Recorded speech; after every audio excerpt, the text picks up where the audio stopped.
Vamos concorrer às legislativas em todos os círculos eleitorais e também algumas câmaras consideramos de facto importantes a nível do país.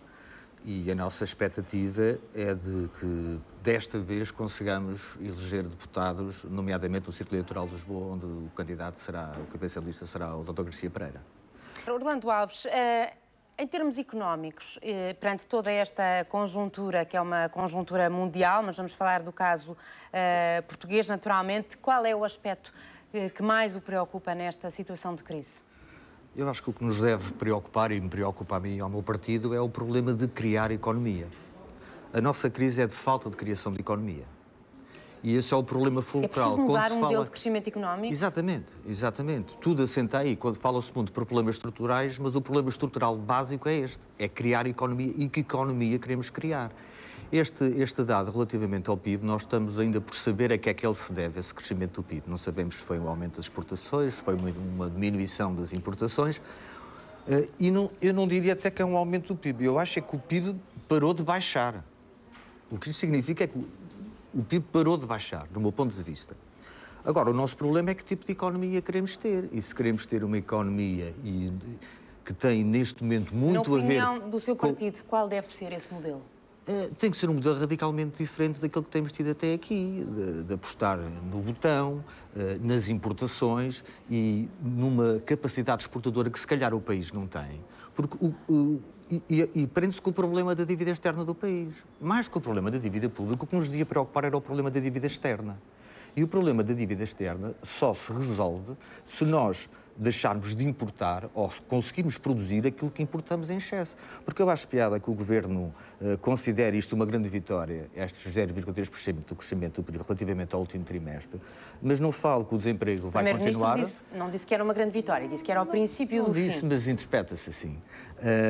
Uma grande vitória é isto, e quando o desemprego vai muito... Tudo indica, todos os dados indicam que vai continuar a subir, e quando o país continua a importar propostas concretas, então. cerca de 80% daquilo que o país já disse o que é que estava mal, já apontou o que é que está mal, o que é que propõe? Portanto, ou a gente cria economia que impeça esse aumento das importações, ou então estamos aqui a falar de coisas, não sabemos bem de quê. Exportar o quê? O que é que a gente produz neste momento que possa exportar?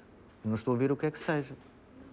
Só se for a água do Alqueva. Propostas concretas, o partido, Portanto, PCTP, o problema RTP estrutural da nossa economia é ter essa relação e ter, nomeadamente, uma relação com a União Europeia que tem que estar nos antípodas daquela que os sucessivos governos têm tido. Aliás, eu espero que, a exemplo do que aconteceu nas europeias, onde se discutiu política nacional, se possa discutir nas legislativas que aí vêm o problema da nossa relação com a União Europeia. Espero sinceramente que todos os partidos possam discutir em pé de igualdade essa situação, porque é uma questão vital para o nosso país. Nós estamos amarrados bem à União Europeia e essa relação tem que ser estudada, tem que ser modificada radicalmente. Orlando Alves, se não houver nenhum partido nas legislativas com maioria absoluta, isto vai obrigar a uma maior intervenção do Presidente da República? E dos partidos, dos restantes partidos. Eu acho que será ótimo se não houver essa maioria absoluta. Nem percebo como é que as pessoas estão preocupadas com uma questão dessas. Porque eu acho que só está preocupado com a maioria absoluta aquelas formações políticas que estão dispostas a servir-se... É completamente diferente governar com uma maioria absoluta. Não, mas eu explico-lhe o meu ponto de vista e depois responder diretamente à sua pergunta. Só estão interessados em ter a maioria absoluta aquelas pessoas que estão predispostas a ter uma política contra os interesses da maioria. É tão simples quanto isto. Porque se souberem que as suas propostas têm o apoio da maioria do povo, eles não precisam de maioria absoluta nenhuma, nem de reivindicá-la. Porque sabem que têm o apoio social para aplicar aquelas medidas. Portanto, o problema da maioria absoluta é uma falsa questão. O problema é que política precisa ao país que sirva à maioria da sua população. Este é que é o problema de fundo.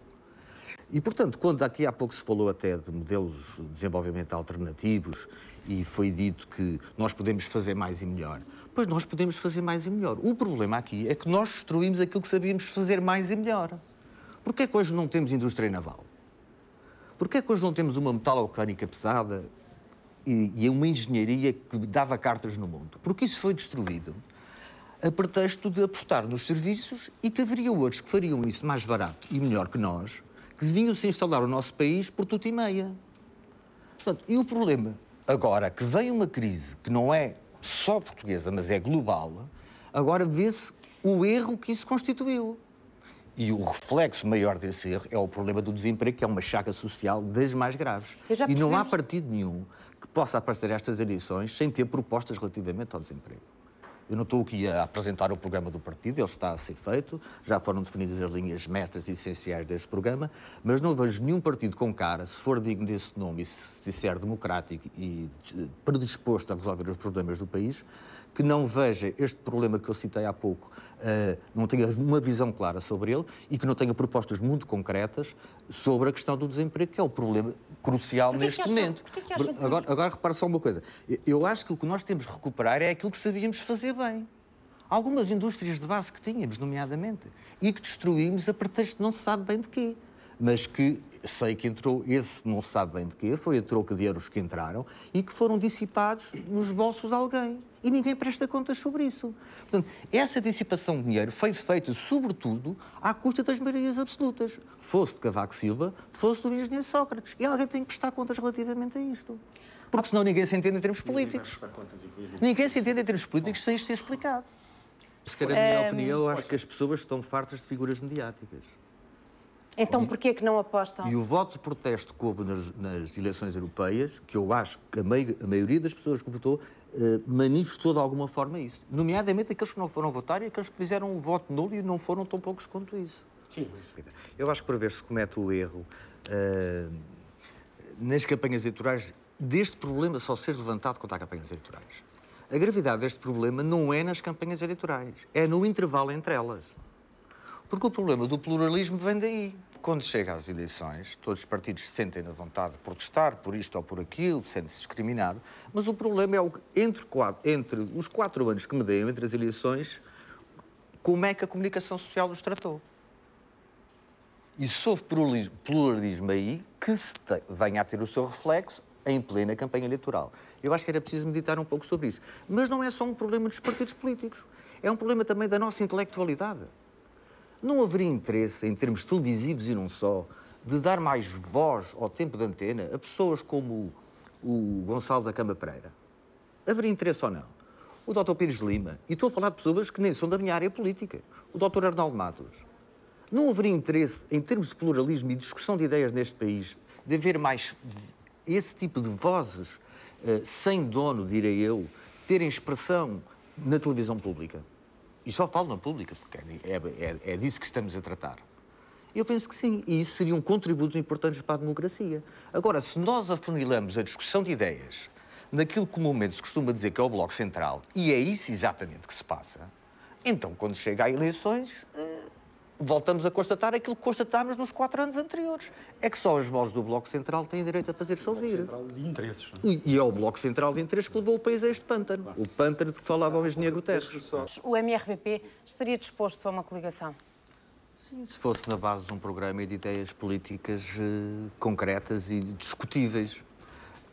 Punha essa possibilidade com algum partido em especial? Acho que já há pouco referi isso.